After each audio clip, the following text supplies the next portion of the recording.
एक आदमी समुद्र किनारे टहल रहा था। तभी अचानक एक सील उसके पास आई और जैसे रोने लगी। वो छोटा सा जीव अपनी बड़ी बड़ी आंखों से उसे देख रहा था, जिनमें आंसू भरे हुए थे। आदमी को उसकी हालत देखकर हैरानी भी हुई और दया भी आई। उसे समझ नहीं आ रहा था कि आखिर बात क्या है, लेकिन गांव के बुजुर्गों की एक बात उसे याद आई। जब कोई जानवर रास्ता रोकता है तो उसके पीछे कोई वजह जरूर होती है। यही सोचकर वो चुपचाप उस सील के पीछे पीछे चल पड़ा। थोड़ी दूर जाने पर वो एक जगह पहुंचा जहां उसने देखा कि एक छोटा सा नवजात सील का बच्चा चट्टान की दरार में फंसा हुआ था। उसका सिर बुरी तरह फंसा था और उसकी आंखों में आंसू थे। वो बहुत दर्द में लग रहा था। तभी उस आदमी को समझ आ गया कि माँ सील उसी को बुलाने आई थी ताकि वो उसके बच्चे को बचा सके। बिना समय गंवाए आदमी तुरंत उस छोटे सील के पास गया और उसे निकालने की कोशिश करने लगा। अच्छी बात ये थी कि बच्चा ज्यादा देर से नहीं फंसा था, इसलिए उसे कोई गंभीर चोट नहीं आई थी। उसने ध्यान से देखा कि बच्चा किस तरह फंसा है। पहले उसने अपने हाथों से धीरे धीरे उसे खींचने की कोशिश की, लेकिन वो बहुत कसकर फंसा हुआ था, इसलिए वो तरीका काम नहीं आया। फिर उसने अपने साथी को बुलाया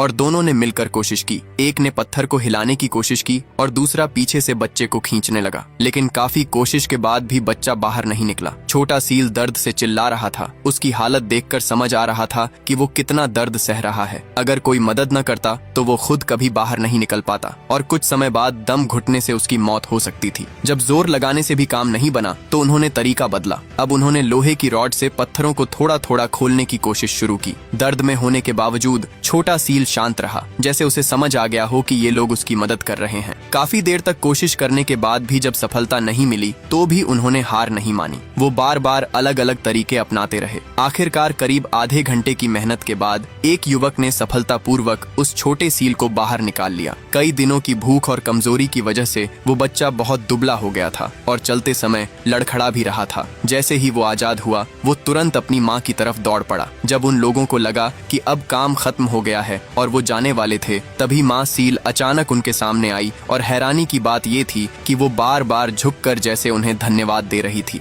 वो लोग समझ गए कि वो अपने तरीके से उनका शुक्रिया अदा कर रही है। वो बोल नहीं सकती थी, लेकिन अपने व्यवहार से सब कुछ कह रही थी। सच में हर जीव के अंदर भावनाएं होती हैं और हर जानवर के साथ दया और इंसानियत से पेश आना चाहिए।